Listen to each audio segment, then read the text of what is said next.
โอเคเราในยมทอดในเตียบงพอนจะปูมาญมจีมันจอมจีปูมากับเปิดกอดบอกยมโดยจะจีบอกทอกับบานถ้าปูมากับบานคือจีมัดเพะบักเกิดเต้าเวีย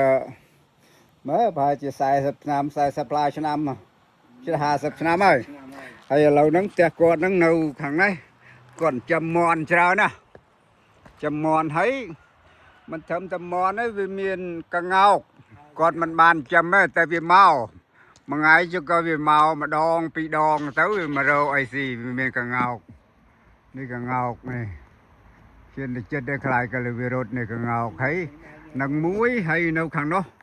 ปีเตี้ยวิมีขณีเวียใบกระเงานั่งโซ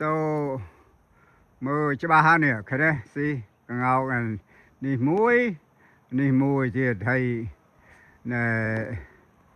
ให้กอดเตะกอดจอบនៅក្នុងបៃនេះជាសតៅសនេះទូរស័ព្ទនេះហើយម្ល៉េះហើយសัตว์មន់ទានឹងគាត់ចាំបានច្រើនណាហើយ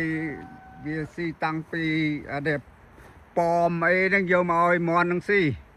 ហើយកងោកគេមកអីស៊ីដែរគេកងោកគេស៊ីឃើញមើលកងោកឲ្យច្បាស់គឺច្បាស់មែនតើនេះទាញចេញមកសោះនេះកងោកអូខេហើយនេះទៀតគេនៅខាងនោះទៀតនេះងោកគេចេះតែមកនេះឃើញទេស៊ីយើងឲ្យបើសិនណាជាមើលមិនហ៊ានថាស្រុកយើងប្រហែលជាមានកងោកដែរក៏មិនដឹងគេចាំក៏ឬមួយក៏នៅក្នុងព្រៃដើរចេញមកដូចកងោកនេះក៏មិនដឹងអូនេះគេដើរតែជួបគ្នាគេកងោកអូខេហើយនេះគាត់យកអរិញនេះចំណៃឲ្យមន់ពីព្រោះវាពងច្រើនណាមន់នោះហើយអត់ថែនធ្វើការទិញហើយក៏លក់ពងនឹងគេទិញគេចូលចិត្តទិញអានេះវាធម្មជាតិសុទ្ធសាធអត់មានមន់គេចិញ្ចឹមនៅក្នុងនេះទេអូខេចឹងនេះហើយ